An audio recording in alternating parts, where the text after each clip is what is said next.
Oi, bom dia, tudo bem? Ontem eu tive alguns problemas de conexão, então não consegui dar a aula. Estou aqui na Colômbia, mas eu estou gravando agora para postar para vocês. Então,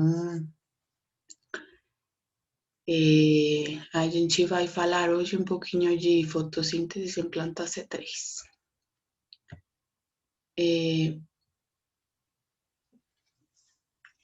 Hoje a gente começa o módulo 2. O módulo 2, então, vai começar com uma parte um pouco mais de funcionamento das plantas, então de fisiologia vegetal mesmo.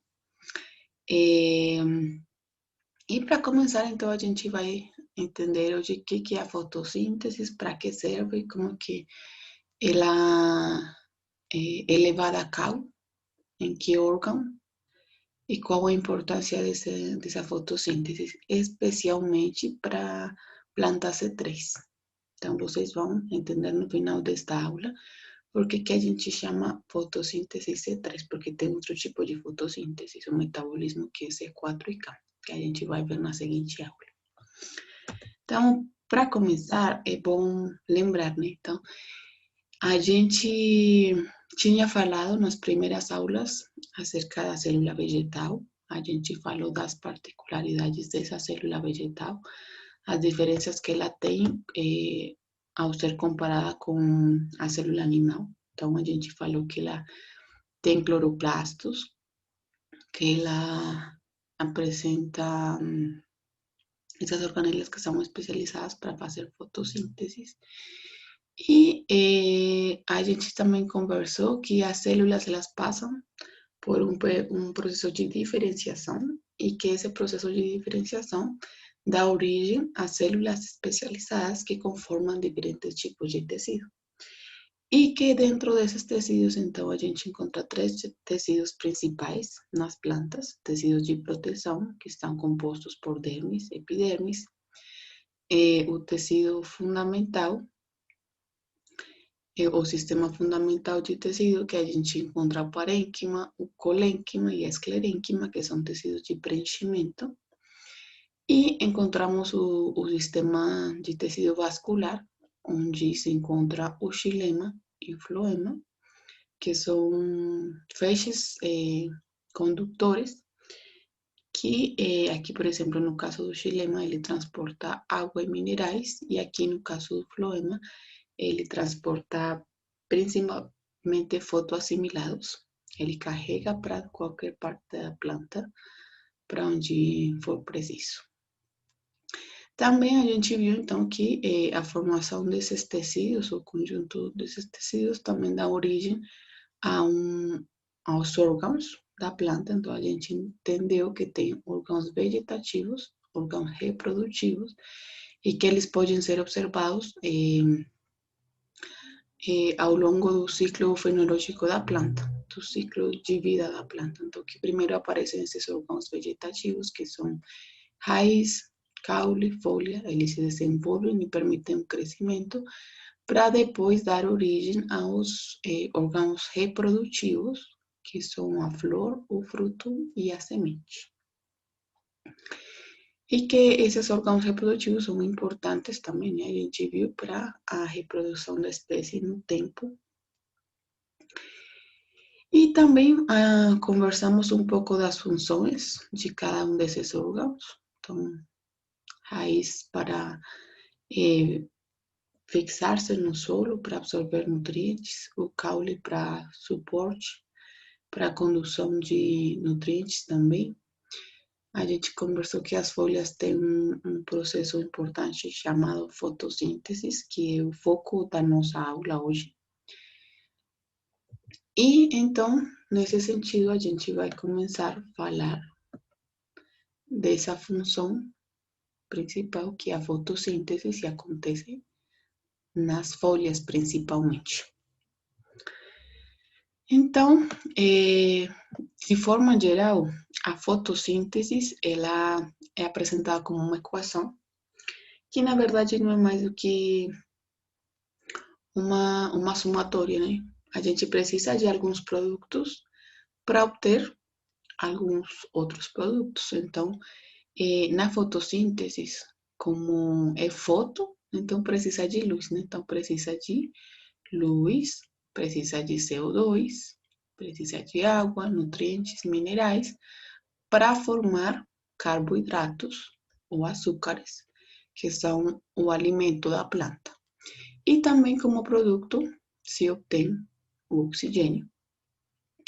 O oxigênio é bom para nós, né? A gente respira oxigênio, mas na verdade a planta não produz oxigênio para ela, para nós. Ela produz oxigênio também para ela, porque ela precisa desse oxigênio também para seu processo de respiração.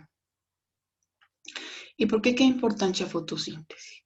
A fotossíntese ela é importante porque ela está associada à produtividade das culturas. Então, tudo que tem a ver com produtividade tem a ver com fotossíntese. Se o processo de fotossíntese não acontece de forma direta, não acontece de forma esperada, então a produtividade vai cair. Então, não adianta que todos os processos de manejo dentro das culturas estejam focados a outros tipos de coisas. De fato, a maioria dos processos de produção, eles vão focados a tentar manter esse processo de fotossíntese de uma maneira ótima para ela manter a produtividade. Então, por exemplo, o momento da semeadura, a distância que a gente mantém entre uma planta e outra. Isso tem uma função. Então, por exemplo, que as plantas consigam captar a quantidade de luz para poder precisamente fazer esse processo de fotossíntese, porque ela precisa de luz. Então, por exemplo, a irrigação também, né? Precisa de água, no entanto, para esse processo de fotossíntese, a água consumida é bem pouca. Mas precisa também de nutrientes que têm que ser transportados, corrente transpiratória, então precisa de água para carregar os nutrientes que vão formar as proteínas que são importantes para a fotossíntese. E também, então, se vocês pensam, tudo que a gente faz de manejo no campo, na verdade, é para tentar manter ou otimizar esse processo de fotossíntese e tentar aumentar a produtividade das culturas. Se vocês lembram, quando a gente fala de produtividade de uma cultura, fala de toneladas de um produto por hectare. Então, quantas toneladas, por exemplo, de arroz se produziram em uma hectare? Isso, então, tem muito a ver porque o que a gente precisa, na verdade, são toneladas de matéria seca, ou às vezes de matéria fresca.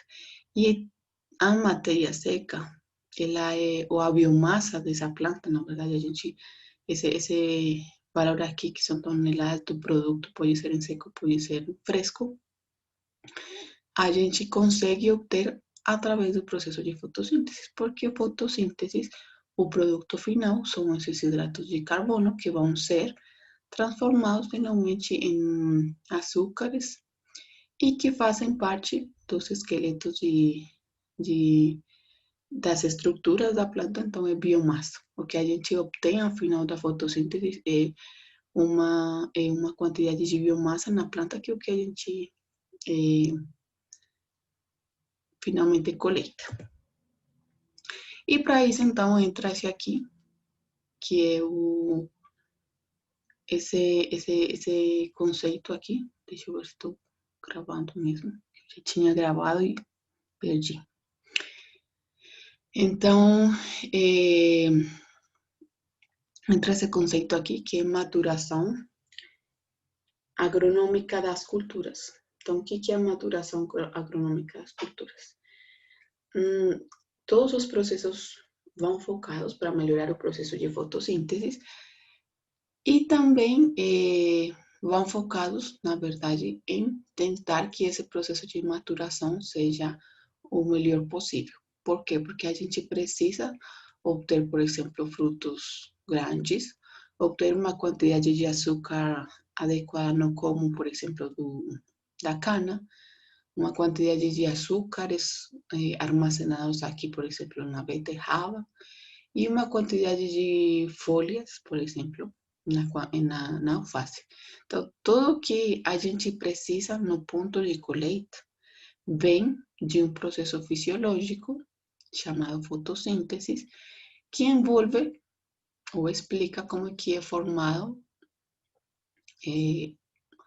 como que é a formação desses açúcares nas folhas e também envolve transporte, uso e armazenamento do excedente. Ele é outro processo, né? Mas a gente fala que a fotossíntese envolve como que começa esse processo de formação de açúcares. Então, para a maturação das culturas é importante entender o processo de fotossíntese e depois a gente fala um pouquinho de como que são transportados, mas a gente sabe que tudo que é formado nas folhas, que a gente chama fotoassimilados, porque vem do processo da fotossíntese, eles são transportados via floema. Lembram lá no primeiro slide que eu falei, né? Tem o sistema vascular, xilema, água, minerais. Floema transporta fotoassimilados que vem do processo da fotossíntese. Isso aí, então, é importante, basicamente, para saber o ponto de colheita certo. Então, para a sua profissão, que vocês que trabalham com maquinárias, é importante entender qual é o ponto ótimo de colheita, mas vocês também têm que entender a parte teórica, né, de como que isso acontece, porque não adianta chegar no campo e falar, eu acho que está pronto para coletar, né? Vocês têm que ter alguns parâmetros e entender o que acontece no interior da planta para que esse ponto de colheita seja o certo. Então, a gente já sabe que o processo de fotossíntese tem que acontecer e tem que ter um ganho para poder obter essa quantidade de biomassa que é de interesse para nós. Pronto, então a gente vai começar falando da fotossíntese. De novo, aqui a equação. A gente precisa de luz, porque foto, a gente pensaria que é síntese de luz, né? A definição que a maioria dos livros trazem é que é uma conversão de energia lumínica em energia química. Por quê? Porque, tipo, utilizar a energia que traz a luz emitida pelo sol para formar compostos orgânicos, como os carboidratos. Então, só que além da luz, a gente precisa de outros substratos. Então, precisa de água, pouca quantidade, eu já falei. Precisa de CO2, que vem da atmosfera, é um gás que se encontra aqui na atmosfera. E de nutrientes, que vem através da corrente transpiratória pelo xilema. A fotossíntese, ela tem 3 etapas. Então, tem uma etapa difusiva, uma etapa fotoquímica e uma etapa bioquímica. Eu quero que vocês prestem atenção especial nessas 3 etapas, porque é importante, tá? Então, tem uma etapa difusiva, uma etapa fotoquímica e uma etapa bioquímica. Onde que ocorrem essas 3 etapas? Então, nós falamos que a fotossíntese principalmente ocorre em folhas, porém, todos os órgãos verdes estão na capacidade de fazer fotossíntese. Só que a maioria das triosas fosfatos que vão ser geradas para formar açúcares vem principalmente de folhas, porque elas têm uma área maior. Vocês veem que quando eu falei de morfoanatomia das plantas, elas têm uma anatomia bem especial, né? E elas também têm uma filotáxia. Lembram que eu falei que a filotáxia é a disposição que tem as folhas dentro no caule? Então, ela tem uma disposição para poder captar luz e poder fazer o processo de fotossíntese mais eficiente. Aqui lembrando, na nossa primeira aula, numa das aulas que a gente viu no módulo 1, que era de anatomia, então vocês lembram que temos 3 tipos de tecido. Então, temos o tecido de proteção, que é a cutícula, estão vendo aqui. Temos uma epidermis superior e uma epidermis inferior, Aqui vocês vão pensar que a gente fez um corte transversal aqui na folha, dá para ver o que tem lá por dentro. E aqui tem os tecidos de preenchimento, o sistema fundamental, então tem tecido parenquimático, que tem suas células aqui também, que são diferenciadas. Então tem parênquima empalizado, estão vendo que eles parecem aqui tipo uns tijolos, né? E aqui tem o parênquima esponjoso. Então, ele aqui parecem umas bolinhas um pouco desorganizadas. E vocês observam que aparecem uns espaços, uns espacinhos. Esse espacinho que aparece aqui, na verdade, tem um propósito, e é permitir o passo de CO2 para que atinja as células as células onde vai ser levado a cabo o processo de fotossíntese. Além, então, a gente tem essas aberturas aqui, que a gente chama de estômatos. Então, os estômatos, eu expliquei para vocês, que eles podem abrir ou fechar, e que esse movimento depende também do movimento da água, em umas células especializadas, que são essas células guarda. Então, os estômatos, eles têm que estar abertos para poder o CO2 ser difundido desde a atmosfera até o mesófilo foliar, que é também conhecido esse sistema aqui, tá? O mesófilo foliar. É aqui onde se leva a cabo o processo de fotossíntese nessas células, que são diferenciadas. Elas sofreram um processo de diferenciação, e vocês vão ver, eu vou explicar para vocês. E além também tem um sistema vascular que tem xilema e tem floema. Então, a água e os nutrientes que se precisam para poder levar a cabo o processo de fotossíntese vêm por meio desses vasos condutores. Essas células aqui, elas, durante esse processo de diferenciação, elas apresentam algumas mudanças. Então, por exemplo, elas têm uma maior quantidade de cloroplastos. Vocês estão vendo que parecem aqui um pouco mais verdinhas. É porque elas têm essa organela que a gente viu, que é diferente para células animais, né? Porque as células animais não têm, as células vegetais têm cloroplasto. Então, elas têm uma maior quantidade de cloroplastos porque elas são células especializadas para fazer fotossíntese. O que é o cloroplasto? Como que se observa um cloroplasto? Um cloroplasto, então, é isso aqui. O cloroplasto, então, tem uma organização que está conformada por tilacoides. Então, os tilacoides, eles parecem moedinhas. Estão vendo aqui? Uma moedinha, outra moedinha, e elas ficam empiladas. Esse conjunto de tilacoides empilados a gente chama de grano, ou é conhecido como grano. Tem uma membrana interior, essa aqui tem uma membrana exterior, e cada tilacoide, cada moedinha dessa, ela tem também uma membrana. Estão vendo aqui? Esse amarelinho? Então, esse amarelo é a membrana do tilacoide. E é importante porque aqui ocorre uma das fases, das etapas da fotossíntese, que é a fotoquímica.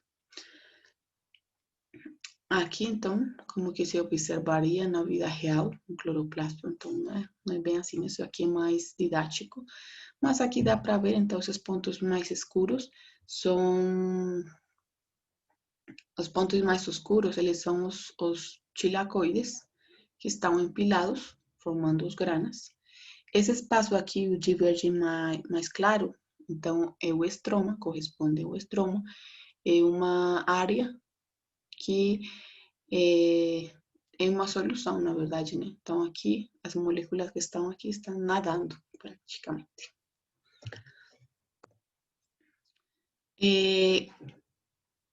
Quando vocês forem observar nos livros, vocês vão ver que muitas vezes quando a gente fala de etapas de fotossíntese, se encontram só dois. Encontram a etapa que é dependente da luz, ou fotoquímica, e encontram a etapa bioquímica, que é onde se levam a cabo reações de carboxilação, de redução e de regeneração, que a gente vai ver. Porém, existe também a etapa difusiva, que eu já falei para vocês, e é importante, então não esqueça, difusiva, a fotoquímica, o dependente da luz, e a bioquímica. Aqui uma fotografia para vocês observarem como que, de fato, no microscópio dá para ver os cloroplastos. Então, aqui vocês observam essas linhas piladas, são tilacoides. Esse espaço aqui é estroma, todo isso aqui é estroma. Ele também tem membrana interna e tem uma membrana externa. E então a gente vai começar a falar o tintim por tintim de cada uma das etapas da fotossíntese. E vamos começar pela etapa difusiva.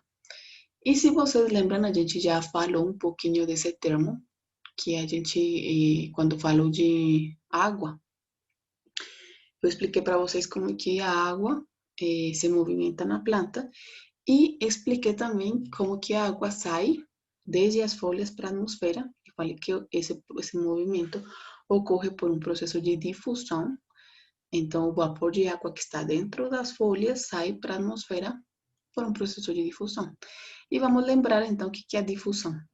Então, a difusão não é mais do que o movimento de umas moléculas que se encontram em um local onde tem uma maior concentração e que vão para um local onde tem menor concentração.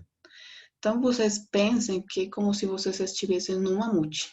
Vocês não conhecem o mamute ainda. O mamute é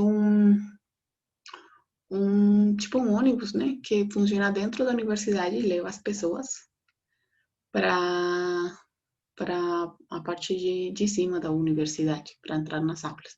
Então, o mamute, ele geralmente fica muito cheio, muito cheio. E na hora que ele começa a ficar muito cheio, as pessoas começam a se movimentar de locais de onde tem mais pessoas para locais onde tem menos pessoas. Isso é um sistema de difusão, um processo de difusão. E ele ocorre porque existe um movimento, uma energia cinética dessas moléculas. Então, o movimento próprio dessa molécula faz com que elas comecem a migrar de um local de onde tem mais para onde tem menos concentração. Então, o que ocorre na fotossíntese é também isso. Precisamos de um movimento, um processo de difusão, para que o CO2, que é um dos componentes da fotossíntese, um dos substratos importantes para poder fazer fotossíntese, ingresse no interior da folha. Olha aqui, ó. Nós falamos que precisamos de luz, né? Precisamos de água, precisamos de CO2. Olha aqui o CO2. Então, nessa etapa difusiva, a gente precisa que esse CO2 ingresse através dos estômatos abertos, eles têm que estar abertos, para poder o CO2 ser difundido através desses espaços e chegar até os cloroplastos nas células que estão ubicadas no mesófilo foliar. Beleza?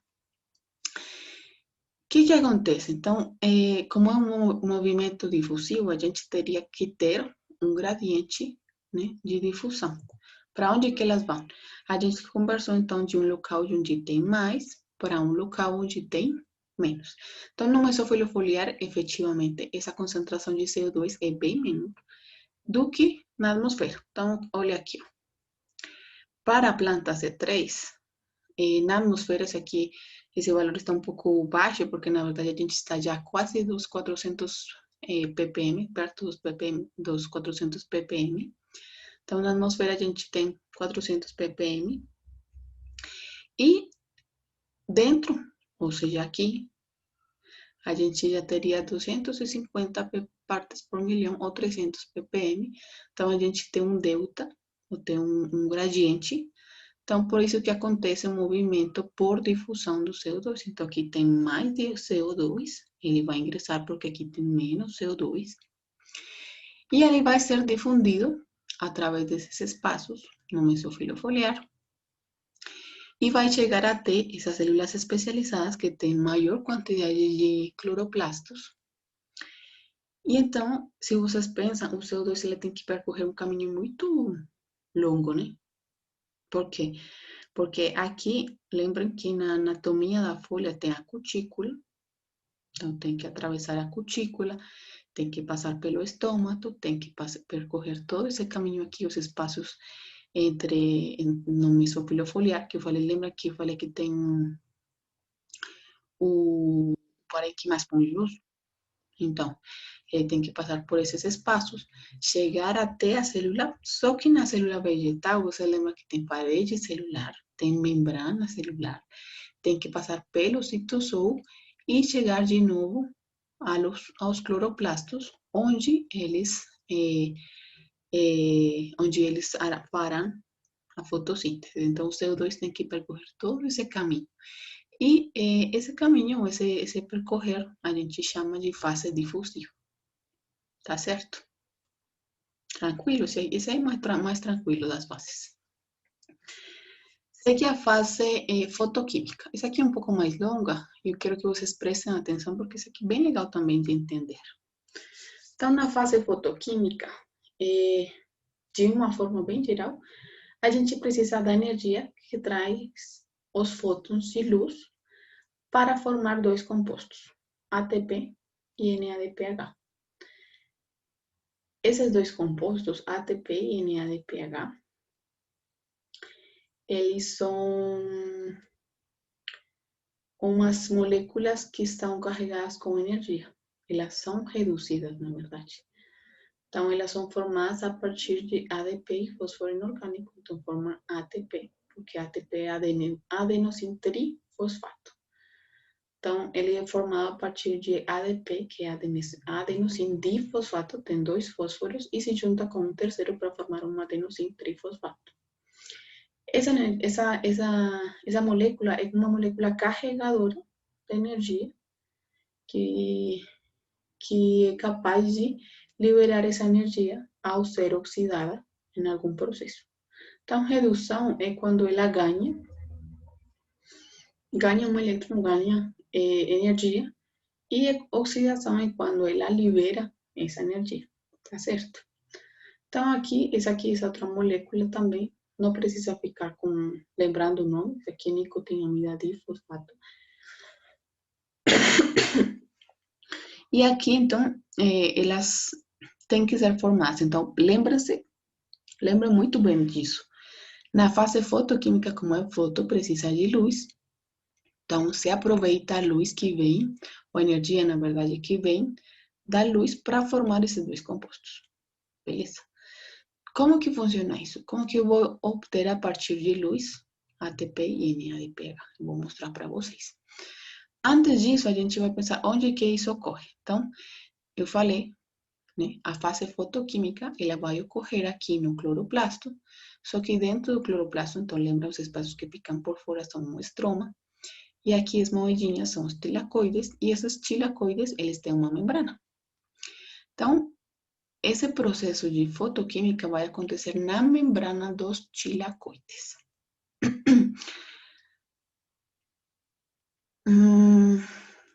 Aqui, ó. Antes de começar para explicar como que o ATP e o NADPH são formados, é importante entender um pouco de fenômenos físicos da luz. Por quê? Porque eu falei para vocês que para formar ATP e NADPH se precisa da energia que é carregada por fótons. Então, só para lembrar, porque eu sei que no colégio já falaram para vocês, a luz ela se comporta como onda e como partícula. Então, ela se comporta como onda e como partícula ao mesmo tempo. Então, vocês às vezes já viram esse esquema aqui, né? Então, o espectro eletromagnético é muito maior do que a gente enxerga. Na verdade, a gente só vê uma faixa, que é o que a gente fala de espectro de luz visível. Então, isso que a gente enxerga aqui como onda, tá vendo aqui? Então, se fala que essas ondas carregam uma energia e que essa energia está dada pelo comprimento da onda que tem cada uma. Então, por exemplo, a luz azul ela tem um comprimento de onda de 470 nanômetros, entanto, a vermelha tem um comprimento de onda maior de 665 nanômetros. Só que se vocês observam, o comprimento de onda aqui menor, estão vendo? As linhas são menores, só que a frequência é maior. O que é a frequência? O número de vezes que se repete esse pico aqui, ó. Então, por exemplo, se a gente contar da azul, a gente tem 1, 2, 3, 4, 5, 6, 7, 8, né? 8 crestas. Então, tem um comprimento, e aqui, a distância que tem daqui para aqui é pequena quando se compara, por exemplo, com a distância de cá para cá. Estão vendo? O comprimento é menor no azul. E o comprimento aqui é maior. Estão vendo? 665 nanômetros, 470 nanômetros. Só que a frequência do azul é maior. A gente contou 8 picos. Aqui no vermelho, a gente tem só 1, 2, 3, 4, 5, 6. 6 picos menos. Então, a frequência é menor, o comprimento é maior. Isso está relacionado com a quantidade de energia que tem essa onda. Então, enquanto menor seja o comprimento de onda e maior seja a frequência, maior energia carrega essa onda eletromagnética. Desculpa, gente. Então, se eu perguntar qual que tem mais energia entre a luz azul e a azul vermelha, vocês falariam o quê? Lembrando que com menor comprimento, maior energia. Então, aqui, a luz azul, de fato, teria uma maior quantidade de energia do que a luz vermelha. Beleza? Isso é importante porque as plantas utilizam essa energia para fazer fotossíntese, para fazer a primeira fase, que é a fotoquímica, que se encarrega de produzir ATP e NADPH. Também, então, falei isso aí, quando a luz assume propriedades ondulatórias, mas ela também tem um comportamento como partícula. Então, vocês já falaram, já escutaram de fótons. Então, a luz vem carregada. Pensem vocês que isso aqui é uma corrente de fótons. Corrente de fótons. E esses fótons, então, não é mais do que uma partícula. Essa partícula carrega uma energia que é chamada de quantum, uns pacotes de energia que é chamada de quantum, e esses são os que atingem os cloroplastos e que vão entregar essa energia que está carregada nesses pacotinhos, nesses fótons, e que vai ser utilizada para a fotossíntese. Quando a gente pensa, por exemplo, em onda eletromagnética, qual é a faixa ou a onda eletromagnética que a planta aproveita? Então, dentro dos cloroplastos, que a gente já sabe que é lá onde ocorre o processo de fotossíntese, tem uma molécula lá na membrana dos tilacoides, que é chamada de clorofila. Eu sei que são muitos nomes, mas vocês podem repetir o vídeo quantas vezes quiserem. Podem escrever nos seus cadernos também. Se tivessem dúvidas, podem escrever para mim também. Então, lá nos cloroplastos, na membrana dos tilacoides, tem uma molécula que é chamada de clorofila. Essa clorofila é a que se encarrega de absorver a luz para poder formar ATP e NADPH. E por que eu expliquei para vocês das ondas, né? E a energia que eles carregam? Porque essas moléculas, a clorofila, que é um pigmento, uma molécula especializada para absorver luz, ela tem, vamos falar, uma afinidade. Então, ela não vai absorver todo o espectro de luz visível. Ela vai absorver só uma parte. Olha aqui nesse gráfico. Então, a gente tem, eu falei para vocês que o espectro eletromagnético que é emitido pelo Sol é muito grande, né? A gente tem aqui, ó. Só que nós só enxergamos essa parte aqui, que é a luz visível, de 400 a 780 nanômetros. Uma parte do que emite o Sol é perdido. Olha, porque aqui Na verdade, isso aqui o que chega, atinge diretamente a Terra. E de todo esse espectro eletromagnético que chega aqui na Terra, o que é aproveitado por essa clorofila corresponde às ondas eletromagnéticas que estão nos 400 e nos 780 nanômetros. Beleza? E aqui aparece algo bem legal. Poderia perguntar para vocês, eu acho que na escola também ensina, por que as plantas são verdes? E essa aqui é a resposta. Esse gráfico explica por que as plantas são verdes.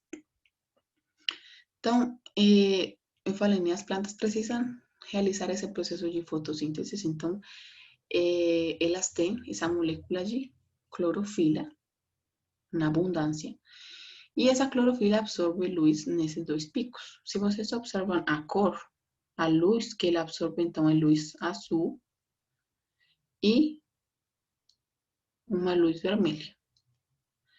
E ela não absorve a luz na onda eletromagnética do verde. Estão vendo? Então, falamos de 400 e de perto de 700. Ela não absorve, essa clorofila não absorve o verde. Como ela não absorve o verde, ela reflete o verde, que é o que a gente enxerga. Então, por isso que as plantas são verdes, porque ela absorve essas longitudes de onda para aproveitar essa energia carregada, mas reflete essa onda aqui. Então, por isso que a gente enxerga verde, porque ela reflete. Então, ela não absorve, ela reflete essa onda verde. Por isso que as plantas são verdes, né? Legal.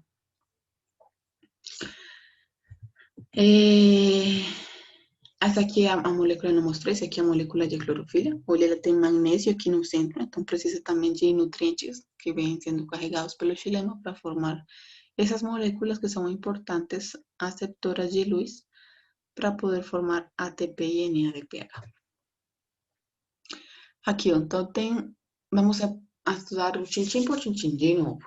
Eu vou repetir muito porque eu sei que são muitos conceitos novos, muitas palavras novas. Vocês podem escrever. Então, aqui a gente vai falar de novo da estrutura do cloroplasto. Tem muitas estruturas, mas de forma geral o que é principal é que vocês entendam que esses espaços aqui onde aparecem os pontos vermelhos correspondem ao estroma.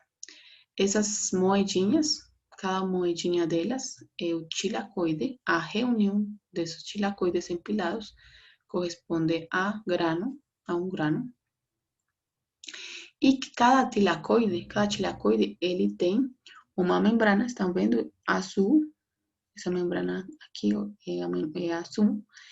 E ela tem, então, por exemplo, isso aqui, tem uma parte dessa membrana dá para o estroma e outra parte dá para o espaço dentro do tilacoide, que a gente chama de lumen. Tá bom? Lembrem disso. Então, aqui, a membrana, uma parte dessa membrana dá para fora, então dá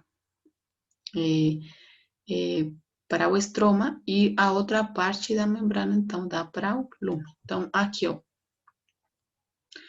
É como se vocês estivessem vendo esse azul aqui. A gente vai ver a membrana em mais detalhe. Então, tem a membrana, uma parte da membrana, então, está em contato com o estroma e a outra parte está em contato com o lumen, que é o amarelo. Estão vendo? A membrana azul, uma parte está em contato com o estroma e outra parte está em contato com o lumen, que é o espaço amarelo. Por que isso é importante? Porque aqui no estroma acontece a terceira fase, que é a bioquímica. Então, a gente falou na fotoquímica, é levada a cabo na membrana do tilacoide, a gente vai produzir, a gente não, né? A célula vegetal vai produzir ATP, NADPH, que vai ser jogado aqui no estroma. E esse vai ser utilizado para a terceira fase da fotossíntese, que é a etapa bioquímica. Então, lembrem, estroma, lumen, que tem a membrana do tilacoide. Apresento para vocês aqui o que tem essa membrana. Lembra que a gente também viu como que está composta uma membrana? Então, nós falamos que tem fosfolípidos, que são os fosfolípidos, e elas têm umas proteínas integrais, são proteínas que atravessam a membrana inteira, tem umas proteínas carregadoras ou transportadoras. Então, aqui, esse aqui é o fotossistema 2, esse aqui é o fotossistema 1, esse aqui é a plastoquinona, citocromo, plastocianina e a ferredoxina aqui. E ATP sintase. Então, eu vou explicar para vocês por que isso aqui chama fotossistema, tá? Então, essas proteínas, elas também são bem especiais. A configuração delas, então, vocês observam aqui, elas têm, tipo, uns acessórios, né? Aqui, do lado. Então, isso chama um sistema coletor de luz. Cada fotossistema tem seu próprio sistema de coletor de luz. E pensem nisso como se fosse uma antena. Então, aqui, vendo um pouco mais detalhe, aqui aparece, por exemplo, essa aplica para fotossistema 2 e para fotossistema 1.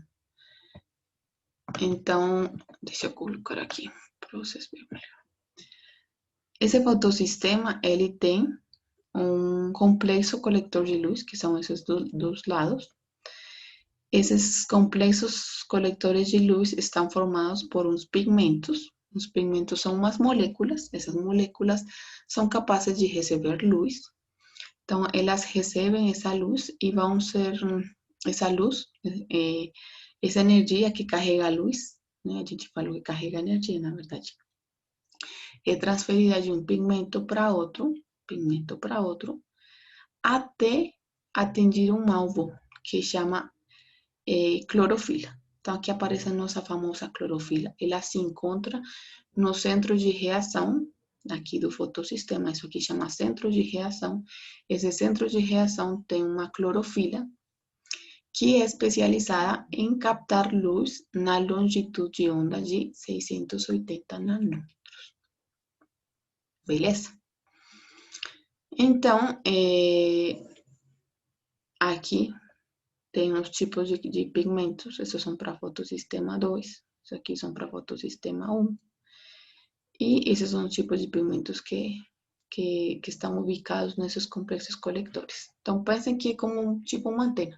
Ele recebe a luz, transfere essa energia dessa luz para outros pigmentos até atingir a clorofila que se encontra no centro de reação. O que acontece quando chega essa energia aqui na clorofila? A clorofila é uma molécula que ela é estável, ela está de boa aí. Quando chega a energia que é carregada pelos fótons, pela luz, né? Ela fica excitada. Então, ela perde um elétron como consequência dessa excitação. Olha aqui o elétron, saiu voando, tá vendo? Essa clorofila, ao receber essa quantidade de luz, ela fica inestável, então ela perde um elétron. E esse elétron, então, vai ser transportado através da membrana do tilacoide. A esse sistema a gente conhece como cadeia transportadora de elétrons. Cadeia transportadora de elétrons. Beleza? Então, aqui temos, de novo, o sistema coletor, a clorofila, ao ser excitada pela luz que está sendo dirigida pelo sistema coletor, ela perde um elétron, esse elétron vai ser transportado através dessas proteínas para o fotossistema 1. Por que vai ser transportado para o fotossistema 1? Aqui no fotossistema 1 acontece a mesma coisa. Ele tem também um sistema coletor de luz. Ele também excita uma clorofila que se encontra aqui. Ela perde um elétron. Só que essa clorofila não pode ficar desse jeito, inestável. Ela não pode ficar assim. Então, ela tem que repor o elétron que ela perdeu.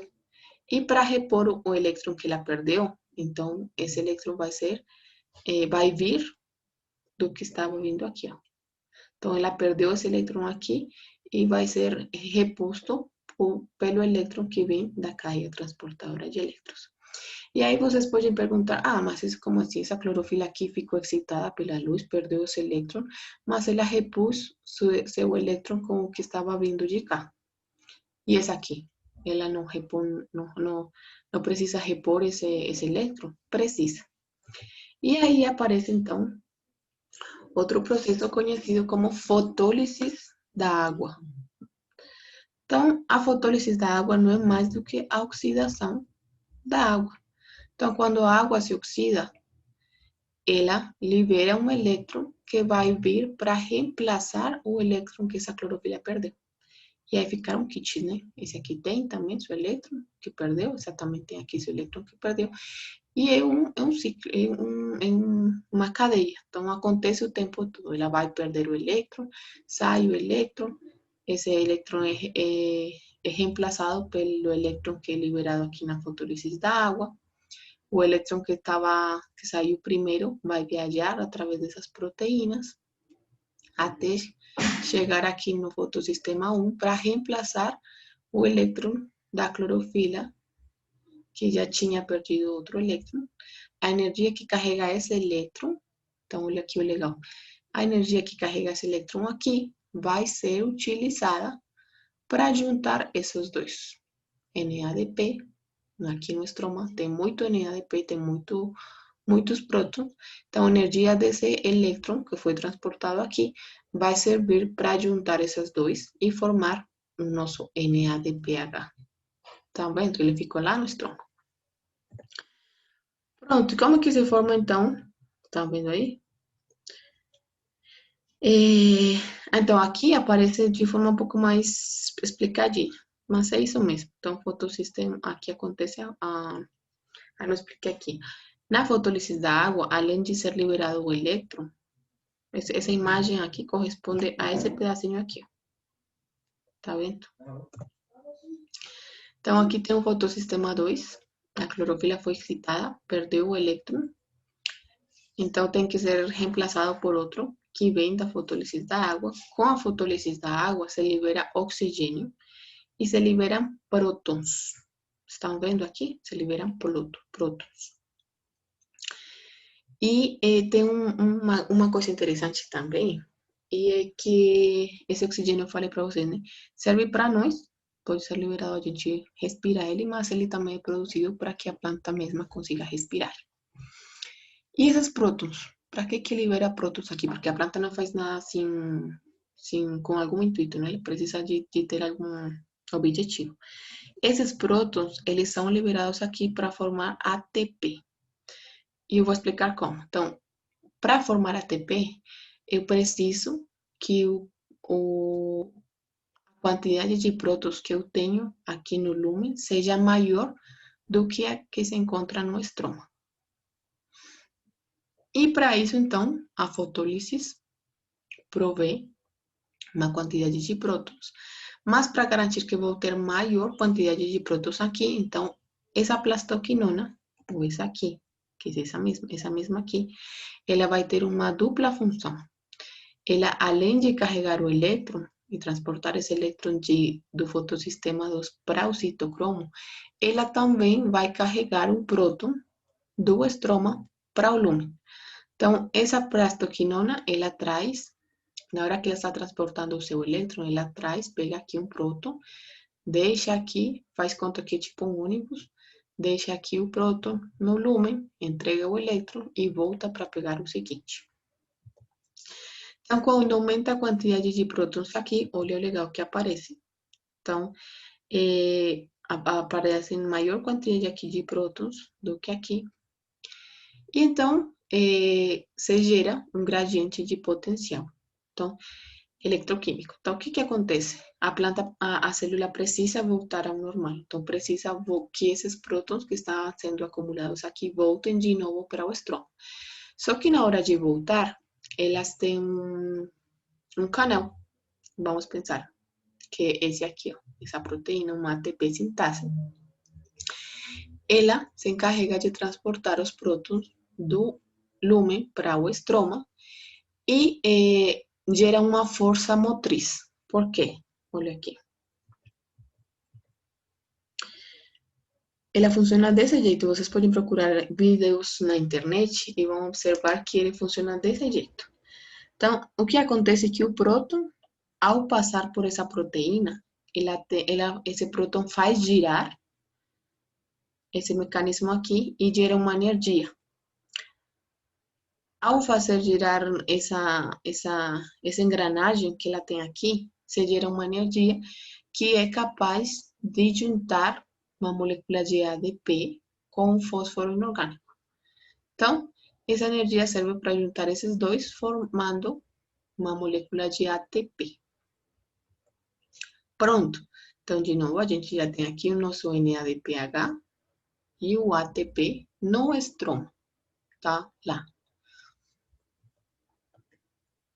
Como que foi se formado? Então, vocês lembram.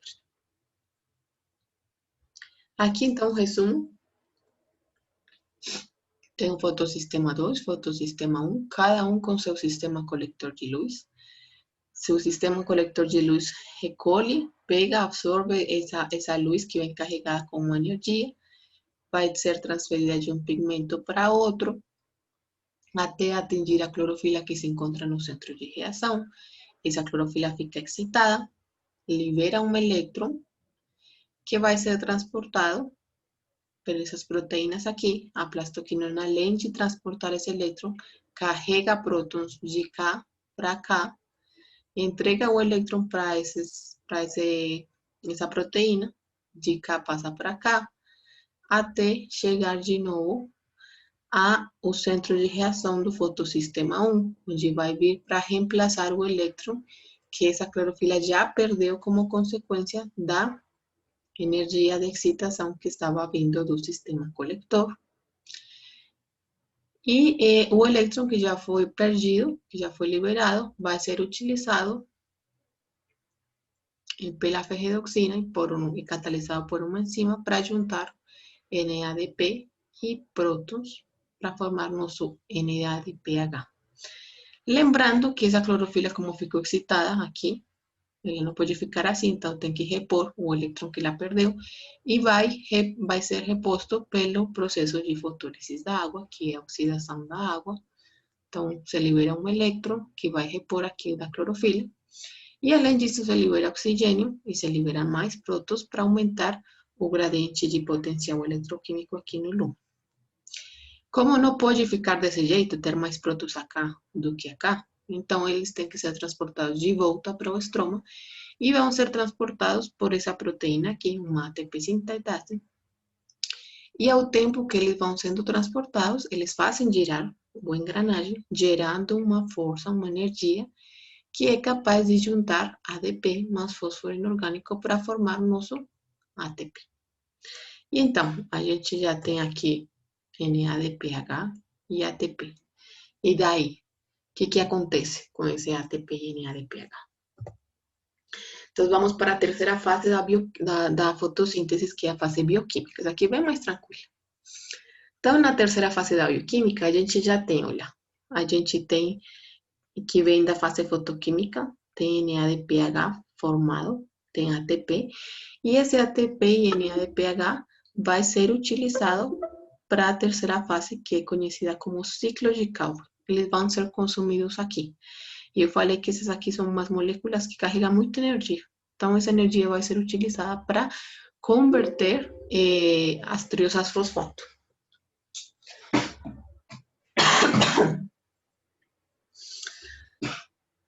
Então, como que ocorre esse ciclo de Calvin? É conhecido como ciclo de Calvin-Benson. Então, o ciclo de Calvin, ele tem três fases. Tem a fase de carboxilação, tem uma fase de redução e uma fase de regeneração. Lembrando que para que o ciclo aconteça, eu já preciso de ter três coisas. De fato, quatro. Eu preciso de uma entrada de carbono. Então, essa entrada de carbono veio pela fase difusiva, lembram? Então, o carbono foi difundido através dos espaços no mesófilo foliar até chegar nos cloroplastos, nas células. Lá nos cloroplastos ficou no estroma, que é esse aqui, ó. Esse aqui é o nosso CO2 que foi difundido. A gente precisa de ATP e NADPH, que foi formado lá na membrana dos tilacoides, e também precisa que se apresente esse composto aqui, essa molécula que é uma ribulose, um 5-bifosfato, para poder começar o ciclo. Pronto, a gente já tem essas 4 coisas, CO2, ATP, NADPH e a ribulose, e uma enzima, a gente também precisa de uma enzima que é chamada Rubisco. Essa enzima é importantíssima para poder realizar esse primeiro passo, o processo de carboxilação. Então, olha aqui a Rubisco, apresento para vocês a Rubisco, é uma enzima, é a enzima mais importante no planeta, porque sem essa enzima as plantas não conseguem fazer fotossíntese. Nenhuma planta consegue fazer fotossíntese, tá? Então, essa enzima é chamada de Rubisco porque é ribulose, é uma ribulose, 1,5-bifosfato carboxilase oxigenase.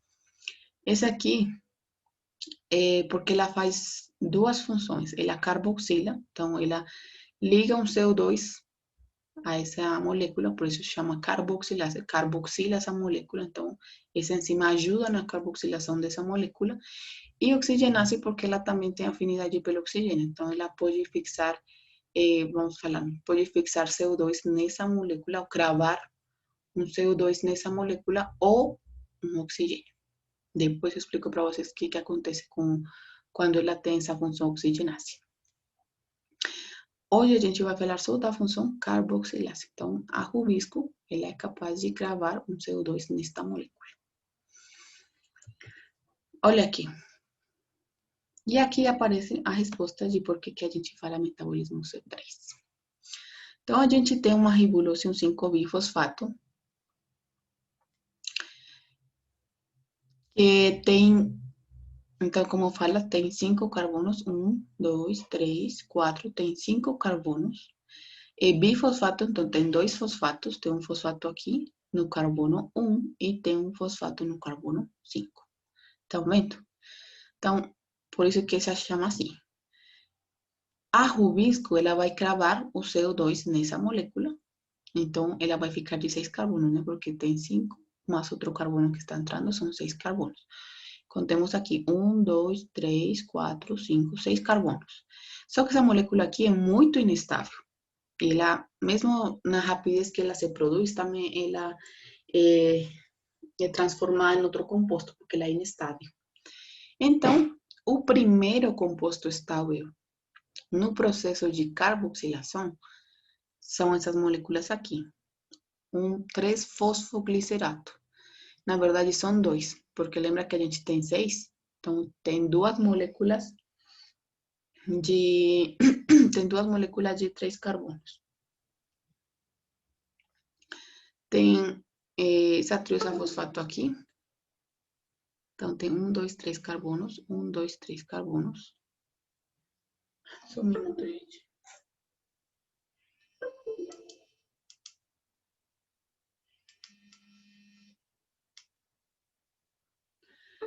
Então, tem as 2 moléculas que têm cada uma 3 carbonos, chamado como 3-fosfogliceratos. Então, por isso que a gente chama como metabolismo C3, porque o primeiro produto, depois da carboxilação, que é mediada pela Rubisco, é um composto de 3 carbonos que é estável e que vai ser utilizado para formar os açúcares. Então, aqui tem esses 3 fosfogliceratos. Então, cada fosfoglicerato ele vai ser convertido a um gliceraldeído 3-fosfato, que é esse aqui. Então, olha aqui o 3-fosfoglicerato. Tem um fósforo aqui. Ele vai utilizar o ATP, que vem lá da fotoquímica, para formar um 3-bifosfoglicerato. Como ele está ganhando, olha, esse aqui tem um ATP, ele fornece fósforo, né? Então, tem 2 fósforos já aqui. E vai ser utilizado também NADPH, que vem lá do estroma, para formar o gliceraldeído 3-fosfato. Tá vendo? Não precisam decorar os nomes, não. Só precisam lembrar que no processo de redução é utilizado ATP e NADPH para formar esse gliceraldeído 3-fosfato, que é um composto também de 3 carbonos, a partir do primeiro composto estável da carboxilação, que é esse aqui. Uma vez foi formado esse composto, então precisa ocorrer um processo de regeneração. O que acontece? No ciclo de Calvin, precisam ser carboxilados 2, CO2, para formar 6 moléculas de gliceraldeído 3-fosfato. Essas 6 moléculas de gliceraldeído 3-fosfato também não precisam decorar porque estequiometricamente funciona assim. Mas se alguém tiver dúvida, pode me perguntar também. Dessas 6 moléculas, 5 vão ser utilizadas para regenerar nossa molécula aqui, a primeira molécula, a RBP, a ribulose 5-bifosfato, que é essa aqui. Tá vendo? Para regenerar isso aqui. Então, 5 vão ser utilizadas para regenerar, utilizando também ATP, que vem lá da fase fotoquímica. E outra molécula, são 6, a seguinte molécula, outra molécula, vai ser utilizada para formar açúcares que vão ajudar no crescimento e desenvolvimento da planta. Então, de novo, aqui a fase, o resumo da fase bioquímica. Precisamos de CO2, precisamos da rubisco, que é a que catalisa a reação. Precisamos do nosso primeiro composto, a ribulose 5-bifosfato, ou QBP. E de ATP e NADPH, que vem lá da fase fotoquímica. Então, a rubisco, ela crava o CO2 nessa molécula, que é o que a gente conhece como processo de carboxilação.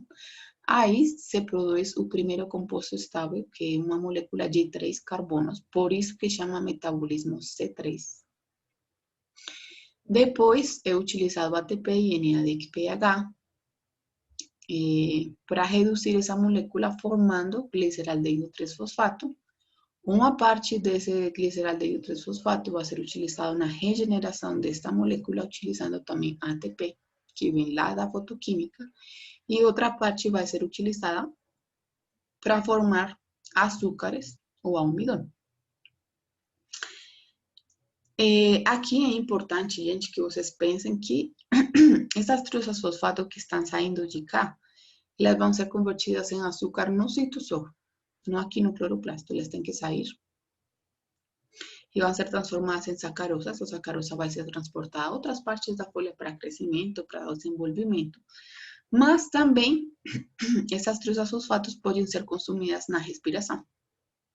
Então, na respiração, ela precisa quebrar algumas moléculas para obter energia e para poder se manter. Então, algumas desses compostos que saem da fotossíntese vão ser consumidos pela respiração para se manter, não para aumentar o crescimento nem o volume, só para se manter. E daí, então, vem esse conceito aqui que o professor Paulo já explicou em algumas palestras, eu peguei dele. E ele explica qual seria o ganho de massa, de biomassa nas plantas. Então, pensem vocês que se vocês ganham, por exemplo, R$1.000, e desses R$1.000 vocês consomem R$1.000 para comer, vocês não estão ganhando nada, né? Então, vocês só estão se mantendo.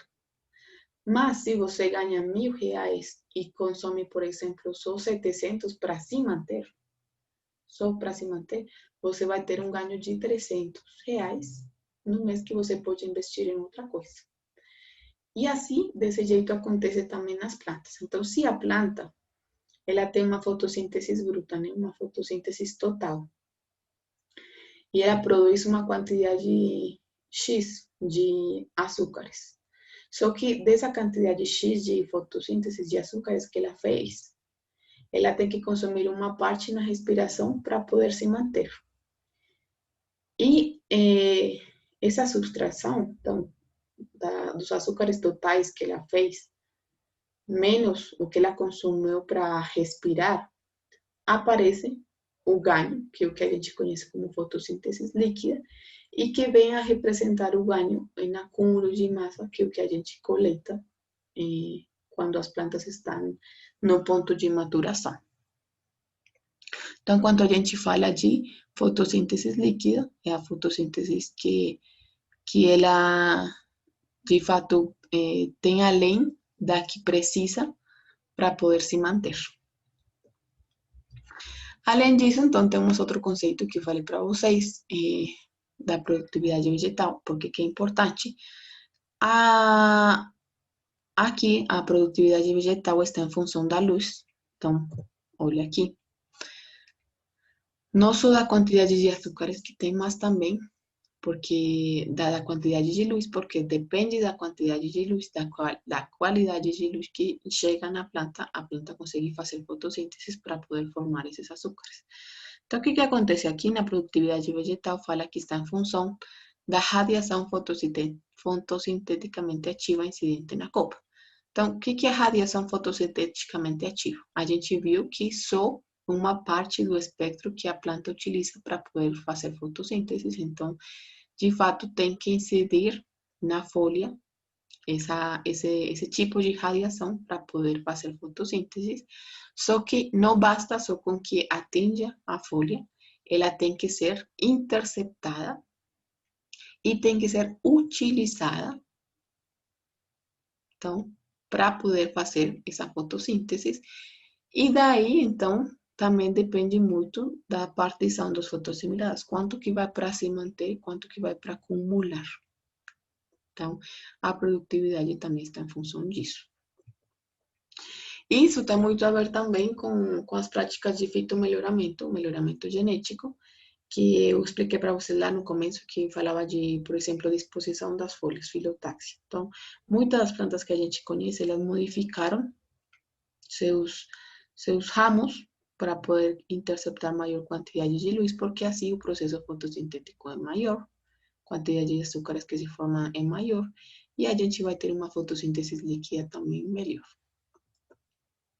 Então, de forma geral, quais são as características importantes? Então, as plantas C3, elas vêm de zonas tropicais, úmidas.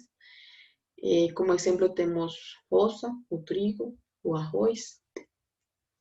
Elas têm uma característica importante e é que os cloroplastos dessas plantas, elas têm um abundante rubisco, essa enzima que se encarrega de fazer essa carboxilação.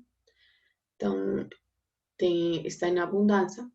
E além disso, essas plantas, vou lembrando por que o nome, então, são plantas C3 porque o primeiro composto estável na carboxilação é uma molécula de 3 carbonos, que é esse aqui, o 3-fosfoglicerato.